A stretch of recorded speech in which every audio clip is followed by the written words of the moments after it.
May God's name be praised. When Matthew was saying about warming yourselves up during confession, one story came to my mind.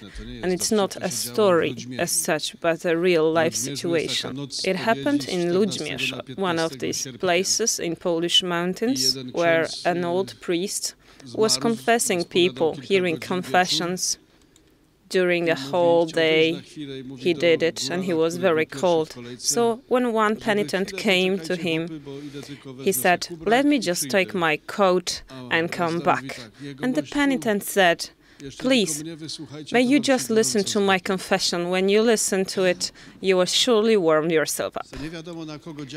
So we don't know who is affected by confession more. Is it the penitent or the one who hears this confession? I welcome you warmly, and I think that today it's so cold in this church that we have to really motivate ourselves to remain here. The church is not yet full. We are praying that more people would come during the day. This meeting today is a special meeting for two reasons. Today we celebrate the Day of Judaism in the Catholic Church. I say that because I won't be able to remain with you until the end of the evening, for I want to join the Jewish community to pray and celebrate with them, the Jewish community in Krakow. But thanks to my absence, Bishop Szkodoń, who is another auxiliary bishop, will celebrate Holy Eucharist. Please, I ask you to pray for this Jewish community of so many years of presence in Krakow and being reborn.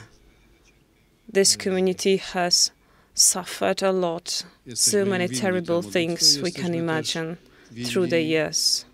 We owe the prayer to them, and we also owe the feeling of unity and community to them. So I ask you especially to pray for them. The tradition in Krakow puts the day of Judaism just before the beginning of the week of ecumenism. So please remain at prayer for our Jewish brothers during the whole week. And this morning we were also present here at the farewell ceremony of our Bishop Stanisław.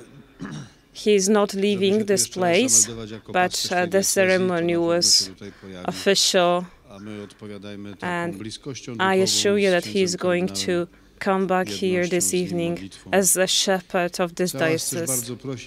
And let us unify with him in our prayers and presence.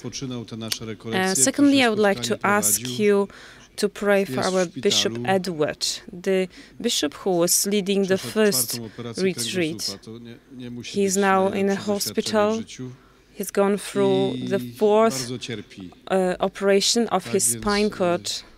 It's a difficult experience. He's suffering a lot. So I ask you to find time to pray for Bishop Edward. And the last announcement, which will also be repeated lately, today the Eucharist collection will be the offering for the immigrants who were received by the Teze community brothers. We welcome two of them, two brothers of that community here. And they want to help these immigrants financially. So as we want to reach to these people with our hearts, we can attain to it. So I encourage you to be generous. You may even count how many kebabs or visits to McDonald's you will have this week. Sacrifice it. and give this proper amount of money for that aim. I promised one information that I would share with you. I promised it to the brothers. The brothers are standing at the door because it's not as cold as here. We have this honor to welcome our brothers today. And Brother Marek has asked me in the sacristy whether I have been to Teze, whether I have ever visited Teze. I want to share that I've been to Teze 26 years ago. And Teze is a place for me where I have believed in my priesthood for the first time. It was the second year of my priesthood. When I came to Teze with my community, while we were traveling around France and Italy,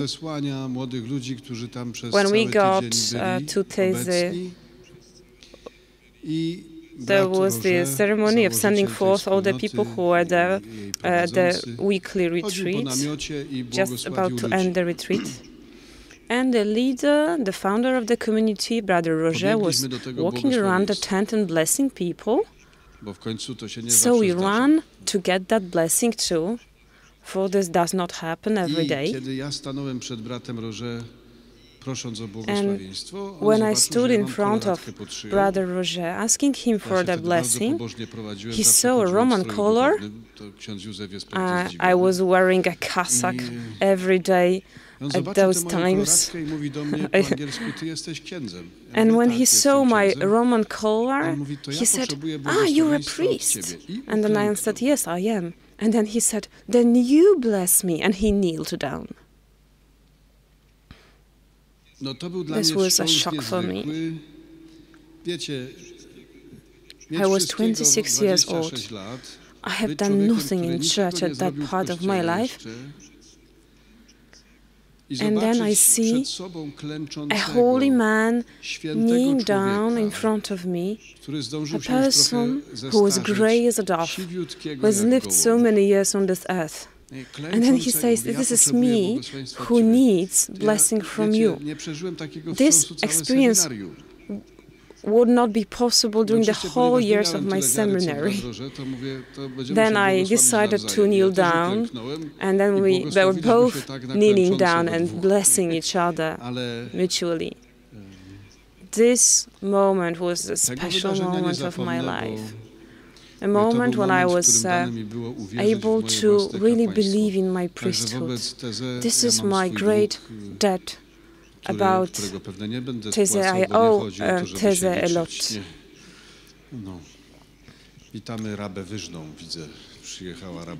We welcome another group that came here.